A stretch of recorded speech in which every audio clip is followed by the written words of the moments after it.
Hello everyone, this is Yours Trivia. Welcome back to our subscriber game tournament season 2 as we're kicking off round 4 today with our first matchup between ManThatIsBadger in the green versus Peanuts in the red. As this round is the first round where we will have a pick ban phase, we'll start with looking at the pick ban itself before looking at the units actually selected on these generals. Now, one thing to note is that these matches occurred before the round 2 matches were live on the channel, so there are certain information that is public to all of us now that were not public to these players at the time, especially in the case of Peanuts, who had his match last in round 2 as he was in group 9. So there were certain things that he utilized quite a bit that was not public knowledge for ManThatIsBadger when this match happened. Going forward, only the finals will have the full information, as I will provide all the pick bans from the previous rounds to the contestants who made the finals so that they have the best information going forward. Most other rounds happen blind for the most part. Now, to take a look at the bans in Phase 1, we have 3 on each side, starting off with ManThatIsBadger banning Lü Bu, followed by Huang Fusong in response from Peanuts, then Kong Rong, Guo Jia, Liu Chong, and He Yi. These are all very strong picks for the most part, with strong generals with powerful abilities being taken out of the game. All of them are pretty popular in the previous round, so nothing super special here. The first pick by ManThatIsBadger is actually quite interesting as he decided to go with He Jin. And the reason here is mainly for his units, as we'll see very soon that ManThatIsBadger is going to favor the Imperial Cavalry, and selecting He Jin now with Huang Fusong being banned is the only general that can secure those units. Then in response, we have Peanuts selecting Yuan Shao, and for those of us who have seen his matchups in round 2 against Sylvia Bear, this is also not a surprising pick, as Peanuts ran Yuan Shao Yuan Tan combination for both of his siege matchups, as he preferred the fast attack speed given by the familial conflict boost. And the next round of bans that follow these first pick started out with Peanuts banning Xu Huang, followed by ManThatIsBadger banning Wen Chou. Once again, 2 very popular, very strong generals, Xu Huang being unbreakable with a nice assortment of Vanguard skills including the Flame of Phoenix smash ability and the Roar, and Wen Chou having his specialized roar that does 30 points of morale damage being taken off the board. And now Peanuts will get the first pick in this second rotation, and we see Yuan Tan show up as he needs to complete the familial conflict bonus to activate it on Yuan Shao. In response, we have Cao Ren picked on ManThatIsBadger's side, which is very interesting, as Cao Ren is one of those secret powerful picks that I expected during the siege battle round. As for the attacking side, his healing is essentially unlimited, as you could pull back at any time since the defense has to be more passive to heal your generals to full health, as he has an infinite heal with a very long cooldown. For land battles such as this one, this is going to be a lot harder to pull off, and I'm not sure if that's the right choice here. If healing was the main goal, then perhaps a general with mending would have been slightly better. But regardless, Cao Ren does have access to all the Qingzhou unit, so still a very good choice here. And then finally we have our last set of bans, starting with ManThatIsBadger, starting with Yan Baihu here in the final round of bans.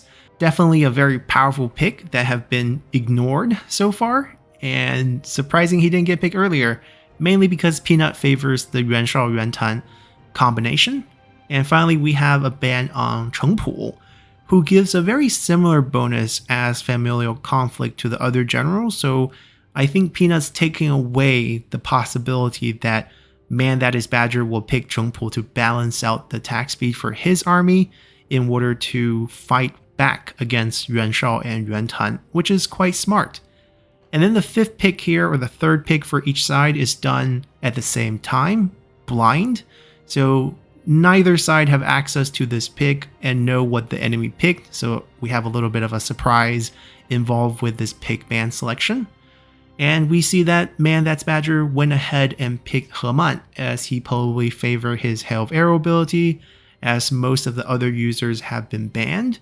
And we also have Liu Zhang coming in for Peanuts, which is quite interesting, as I assume he is going to freeze the enemy general in place once he makes contact with his dismounted Yuan Shao and Yuan Tan, as even with 50% damage resistance, their insane attack speed will cut through their enemy quite quickly as long as they don't run away. So Liu Zhang is used for that purpose, but this does create quite a weakness in his composition as he has 3 commander generals. They are all unbreakable, but they have no damaging ability against any of the infantry troop that might come from ManThatIsBadger's side, which makes this matchup quite interesting. So let's take a look at the units they actually selected for these generals. And now back to our load screen here, we see that Qingzhou units were selected for Cao Ren, a mix of the Spear Guard and the Assault Infantry, preferring those units with shield, which is actually quite curious. There are some range options on Peanut's side at the end of the day because commanders can recruit crossbow units, so perhaps this is not a terrible idea. And then on He Jin, as expected, we have 5 units of the Imperial Cavalry and 1 unit of the Imperial Household Crossbowmen, which adds a bit of mobile range option for this army. And to answer all of this, on Peanut's side, we have a mix of infantry and cavalry, Northern Lancers for Yuan Tan across the board, 4 units of the Dongzhou Bing for Liu Zhang to counter enemy cavalry, as well as 2 Ye Vanguard Spearmen on Yuan Shao for the same purpose, 3 crossbow units, and 1 Yellow Dragon.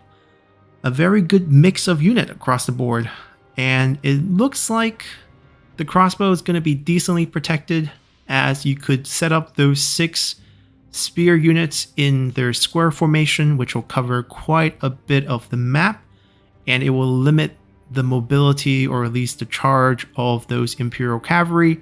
And the crossbow on both the crossbow unit as well as the Ye Vanguard Spearmen are quite punishing to the high armor Imperial unit. So this is a decent counter here. The range matchup between the crossbow and the Imperial Household Cavalry is a tie. I think both of them have 220 range, and with double their number per unit, essentially it's a 6-to-1 crossbow fight. So the range definitely favors Peanut. If he can maintain that range advantage, he probably will come out ahead in this fight. So let's take a look at the map and the actual deployment, as we have not introduced the map that we are using for this round. And taking a look at the map here before we cover the actual unit deployment, it's a very balanced map with basically a high ground on both sides, coming into the valley in the middle, which is quite flat and without any obstructions, as both sides are deployed against these small mountains and facing off against each other. There is a slight map advantage for the red side here, as they could potentially guerrilla deploy behind the green, which is why I gave the choice between side selection versus pick band selection. Now, no one guerrilla deployed for this matchup, as both sides took quite conservative approaches.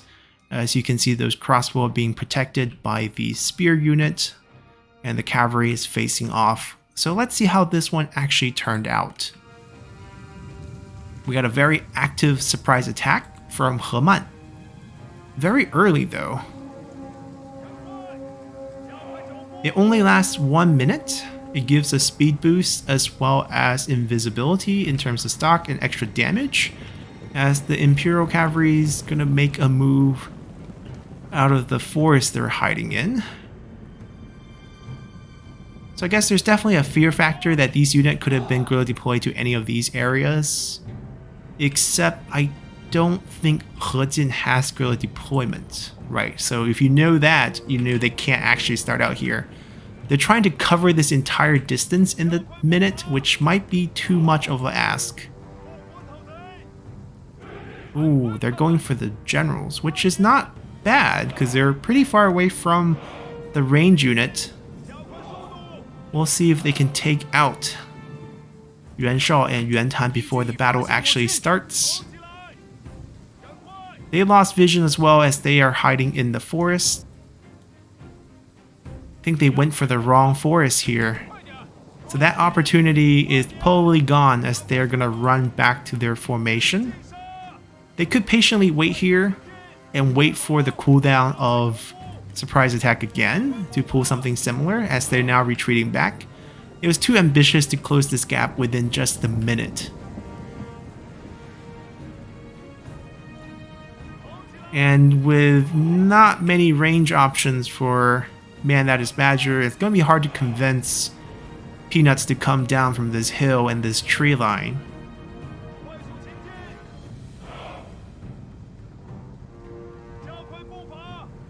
We see the ceasefire approaching. Ooh. He Jin going alone? I expect a ceasefire to happen right around now. Everyone's frozen in place. We have the father-son duo coming in, probably dismounting ahead of time to take full advantage of that attack speed bonus right here. Yep. A couple of the cavalry that weren't affected entering into the fight. We got active hail of arrows. He Jin should really dismount to counter the fight, but you can see the attack speed will really... Oh, he has the dismount. There we go. Very good choice here. But the attack speed is maybe a little too much. We're looking at over 100 attack speed on each versus 27.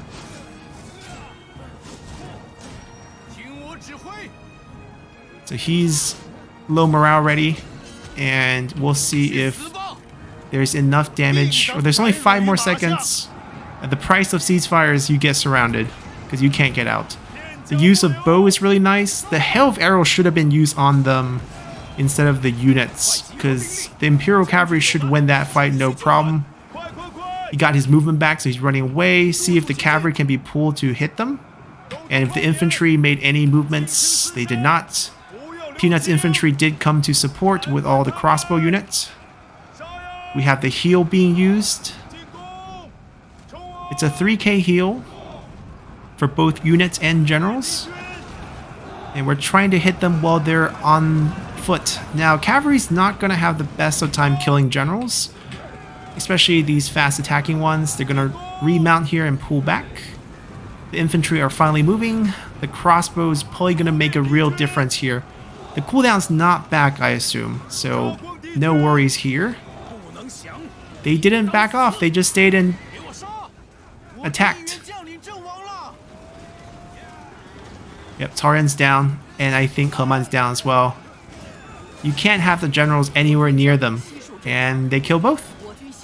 So all 3 generals are gone for ManThatIsBadger. Crossbows pressing against his Imperial Cavalry units, who are doing decent damage to the enemy cavalry, but now without their generals and the armor piercing damage from the crossbow. Distant Courage being activated to make sure no one routes on Yuan Shao's side as they backed off. Dong Zhuo Bing's probably going to start shooting fire arrows.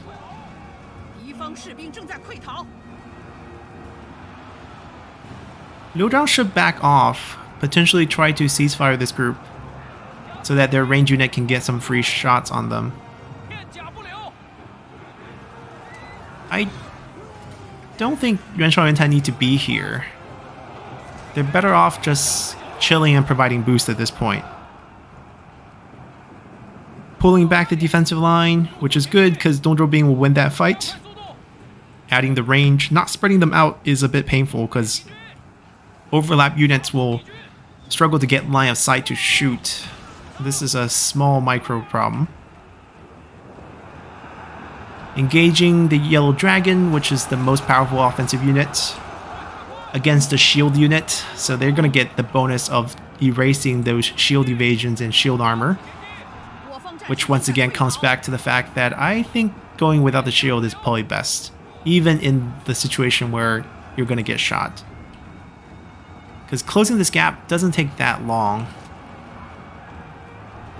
I wonder if it's going to be another ceasefire usage here. Ceasefire the enemy unit and then back off your own unit to let your crossbow free shoot for a minute. Yep. Now, I don't know if he can pull his unit back. That's the question. They're kind of already engaged. But as long as Yuan is here with distant courage, all the infantry are basically unbreakable at this point. So that's totally fine. Cavalry looping around. Maybe setting up a range angle on this side just to shoot back.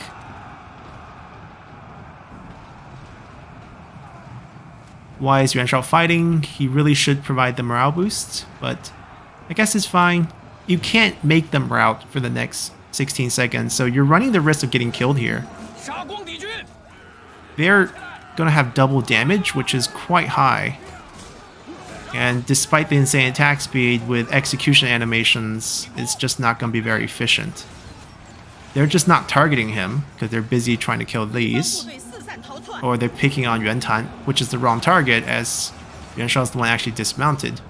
The crossbow is going to do its job here.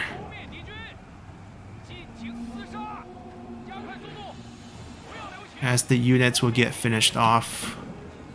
Once that misplaced devotion pops, it's over. A little bit of range block chance, and we got a surrender. Pretty quick match. Definitely well execution of Yuan Tan and Yuan Shao once again. You really just want to stay away from them with your generals. The ceasefire was an interesting touch. I'm not sure if that's necessary, because I think the weakness of the composition itself is the fact that you already have two commanders. It's going to have a really hard time winning the unit fight. In this case, the units were not utilized well. The Qingzhou unit never really closed the gap. The cavalry was sort of wasted away instead of trying to find key targets. And in the end, we have a victory for Peanuts. And looking at the actual casualty numbers, you see the crossbow did decently well, picking off some of these Imperial cavalry, which still returned a ton of damage. These are great choices. Just happened to run into a situation where a couple of them got picked off by ceasefire. They took out the Northern Lancer for the most part, and then got shot by the crossbow. Can't really approach the rest of the lineup because they pretty much counter cavalry. At that point, the Qingzhou unit needed to follow a lot quicker. The commitment to just use the cavalry with surprise attack, calculating that time to close the gap, was a bit off. 1 minute is probably not enough. Perhaps running the cavalry out earlier and then using the surprise attack later might be a better decision, just to throw a little confusion. But overall, a good match. Maybe grouping all the units together for a surprise attack, advance the infantry line, and then turn the cavalry to the side, or using that surprise attack element to make the crossbows useless in the initial approach, as you'll be invisible for the early maybe 120 meter of that range, and then you can pop on top of them with taking minimum damage and hope to win the unit versus unit fight, which is definitely possible for the most part, but difficult because if Yuan Shao decides to stay out of the fight, it will make all the units essentially, unbreakable and fight to the death, matching what the Qingzhou unit could bring to the table, and it will be hard to see how the numerous unit on this side, including many spear options, failing to kill these cavalry, and then the general versus general fight would tend to go in Yuan Shao and Yuan Tan's favor. I think the only thing that might sway that a little bit is not sending the generals up like that. Just send the cavalry, and when you see Liu Zhang come, you pull the general the other direction. And the hail of arrow that was used on the cavalry was probably not necessary. You're not going to contribute that much damage to a fight that you were going to win anyways. Aiming that as they approach on foot was probably the most damage you could do. Although there's 70% armor on Yuan Shao and 80% armor on Yuan Tan, so the base damage might not do that much. But they only have 25k health, so any amount of damage you could do, it's going to help. They were both pretty low by the end of the fight, as they chose to engage a couple of the infantry, which I don't think they needed to do, but came out alright, as Peanut will advance into the semifinals here, as we say goodbye to ManThatIsBadger. For a good match here. Interesting ideas with the surprise attack, maybe taking a bit of inspiration from our round 3 matchup, but 1 minute is quite short to close that gap, especially with slower, heavily armored cavalry in this case. And there we go. Moving on to tomorrow's matchup to see if anyone can beat this time, which is actually very fast, 7 minute 23.